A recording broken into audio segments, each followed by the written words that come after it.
Hello friends, स्वागत है आप सभी का मेरे YouTube channel SB coaching classes पर। और देखिए यहाँ पर क्या है कि आज हमें डिस्कशन करना है 12th बायोलॉजी में आपके जो इम्पोर्टेंट प्रश्न होते हैं, जो आपके इम्पोर्टेंट टॉपिक्स हैं, जो आपके संपूर्ण सिलेबस में दिए गए हैं, है ना। उनमें से इस बार के लिए क्या इम्पोर्टेंट हो सकता है कि आपके एग्जाम में आ सकता है। यहाँ पर देखिए मैंने आपको कुछ इंपॉर्टेंट टॉपिक्स के नाम बताए हुए हैं। अगर आप इन अंतिम दिनों में, लास्ट दिनों में इन टॉपिक्स को तैयार कर लेते हैं तो आप अच्छे से अच्छा स्कोर गेन कर सकते हैं। तो चलिए यहाँ पर देखते हैं। नंबर फर्स्ट जो आपका लिखा हुआ है, सबसे पहले देखिएगा चैप्टर नंबर जो आपका फर्स्ट है, पुष्पीय पादपों में लैंगिक जनन, है ना। चैप्टर नंबर फर्स्ट है। इसमें देखिएगा क्या है, सबसे पहला आपका टॉपिक है कि परागण के प्रकार व लाभ हानि। देखिए परागण, स्वपरागण, परपरागण होता है दो प्रकार का, इसके लाभ और इनके हानि और इन टाइप्स के विषय में आपको पढ़ना है। उसके बाद लिखा हुआ कि गुरु तथा लघु बीजाणु जनन, है ना। देखिए बीजाणु जनन दो प्रकार का होता है, गुरु बीजाणु जनन और लघु बीजाणु जनन। तो दोनों के विषय में आपको पढ़ना है, विधिवत तैयार करना है इसको, है ना। उसके बाद देखिएगा लिखा है कि नर युग्मकोद्भिद का विकास, यानी डेवलपमेंट ऑफ मेल गैमेटोफाइट, है ना। नर युग्मकोद्भिद का विकास थोड़ा सा बड़ा टॉपिक रहता है, लॉन्ग क्वेश्चन के लिए ये मोस्ट इंपॉर्टेंट है। उसके बाद लिखा है कि भ्रूणपोष, एंडोस्पर्म लिखा, भ्रूणपोष व उसके प्रकार, टाइप ऑफ एंडोस्पर्म, ये आपको तैयार करना है। उसके बाद लिखा है आसंग जनन लिखा और अनिषेक फलन लिखा हुआ है। तो आसंग जनन है आपका और अनिषेक फलन है यहाँ पर लिखा। उसके बाद पॉली इम्ब्रियोनी यानी बहुभ्रूणता ये लिखा हुआ है। उसके बाद डबल फर्टिलाइजेशन, द्विनिषेचन लिखा हुआ है। और फिर है आपका बीजांड की संरचना यानी स्ट्रक्चर ऑफ ओव्यूल। तो इन सभी के टॉपिक्स में आपको पढ़ना है पहले चैप्टर से जो आपके इंपॉर्टेंट हैं। उसके बाद देखिएगा चैप्टर नंबर आपका 2 सेकंड आ जाएगा आपका। इसमें आपको दिया गया है कि मानव जनन, जो ह्यूमन रिप्रोडक्शन चैप्टर दिया गया है। इस चैप्टर में आपको देखिए क्या पढ़ना है, यहाँ पर देखिए शुक्राणु व अंडाणु जनन पढ़ना है ना। और उसके बाद आपको पढ़ना है मासिक चक्र या रजोधर्म के विषय में। उसके बाद मानव में भ्रूणीय विकास, शुक्राणु व अंडाणु की संरचना, तो मानव में भ्रूणीय विकास ये आपको पढ़ना है। उसके बाद शुक्राणु व अंडाणु की संरचना के विषय में पढ़ना है। उसके बाद एक टॉपिक आपका प्लेसेंटा यानी अपरा, है ना। प्लेसेंटा क्या होती है, इसके फंक्शंस क्या होते हैं, यानी अपरा व इसके कार्य के विषय में आपको पढ़ना है। उसके बाद चैप्टर नंबर 3 आपका जो आ जाएगा स्वास्थ्य वाला चैप्टर, है ना। 3 नंबर जो आपका है उसमें देखिए परिवार नियोजन की विधियां है ना। ये आपको दो विधियां हैं, परमानेंट मेथड और टेम्पररी, यानी स्थायी और अस्थायी विधियां, दोनों विधियों को पढ़ना है।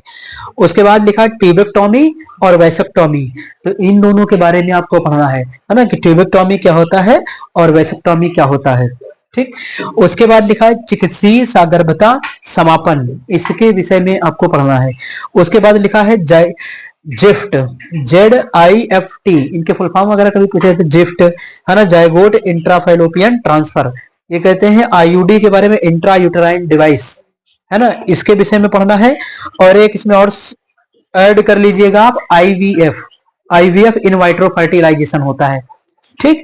तो टेक्निक है तीनों, इनके विषय में आपको पढ़ना है। उसके बाद लिखा है एमनियोटेंसिस यानी उलबेधन, इसके विषय में आपको पढ़ना है। तो ये आपका चैप्टर नंबर 3 हो जाएगा। चैप्टर नंबर 4 आता है वंशागत का आणविक आधार, है ना, जिसमें आपके सबसे इंपॉर्टेंट मेंडल के नियम होते हैं, है ना। मेंडल के 3 नियम थे, तो मेंडल के नियम यानी मेंडल के तीनों नियम को बिल्कुल डायग्राम सहित एक एक चीज को आपको तैयार करना है। उसके बाद लिखा है क्रोमोसोमल डिसऑर्डर, गुणसूत्रीय विकार, जैसे क्लाइनफेल्टर सिंड्रोम, एडवर्ड सिंड्रोम, जेनर सिंड्रोम, ये सब सिंड्रोम जितने भी आपको होते हैं वो सब किसमें आते हैं, आपके गुणसूत्रीय विकार में आते हैं। क्लाइनफेल्टर, टर्नर, ये सब आपने पढ़ा हुआ सिंड्रोम। तो जितने भी आपने सिंड्रोम पढ़े हैं वो सभी सभी आपके विकार हैं, गुणसूत्री विकार, उनमें आपको इसको तैयार कर लेना है। उसके बाद लिखा हुआ है कि यहाँ पर मेंडलियन विकार और लिंग निर्धारण, यानी ये भी पढ़ना है आपको पक्षियों में और मनुष्यों में, दो टॉपिक में आपके अक्सर दिया गया है, तो इनको आपको तैयार करना है। उसके बाद लिखा है सहलग्नता व प्रकार, यानी सहलग्नता क्या होती है। सहलग्नता दो प्रकार की होती है, पूर्ण सहलग्नता, अपूर्ण सहलग्नता, है ना। इसके प्रकार का आपको तैयार करना है। उसके बाद लिखा है हीमोफीलिया और वर्णांधता। हीमोफीलिया और वर्णांधता ये दो अनुवांशिक विकार होते हैं, है ना। तो इनके विषय में आपको पढ़ के जाना। यहाँ से आपको प्रश्न करने के लिए भी आ जाता है, सवाल टाइम में बन करके आ जाता है ना। तो इन टॉपिक्स को आपको चैप्टर नंबर 4 तक आपको तैयार करना है। तो आप इनका स्क्रीनशॉट ले लीजिए, फिर अगले चैप्टर्स के इंपॉर्टेंट टॉपिक्स में आपको बता देता हूं।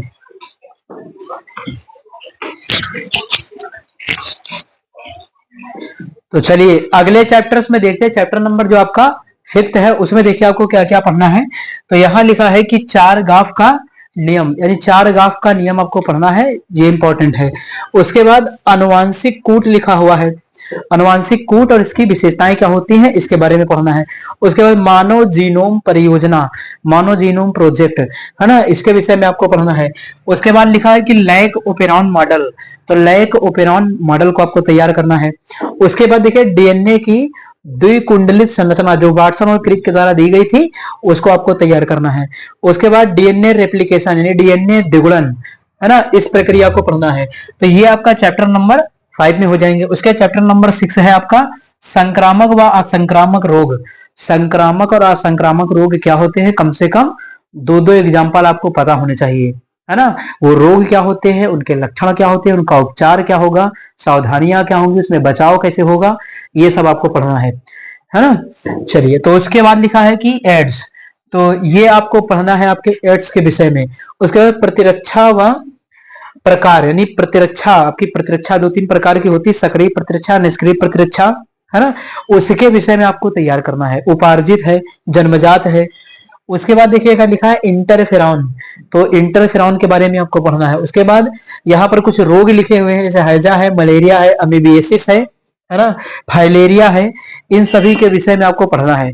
और छोटा सा टॉपिक फिर आपको दिया गया है व्यसन, है ना, औषधियों का जो सेवन है ना, उसको व्यसन कहते हैं, नशीली औषधियों का व्यसन, तो इसके बारे में पढ़ना है। उसके बाद चैप्टर नंबर 7 में आपको उर्वरक व इसके प्रकार, जैव उर्वरक और रासायनिक उर्वरक, 2 प्रकार के उर्वरक आपको दिए गए हैं किताब में आपकी, तो वो पढ़ना है। उसके बाद लिखा बायोगैस संयंत्र, तो बायोगैस संयंत्र के विषय में आपको पढ़ना है।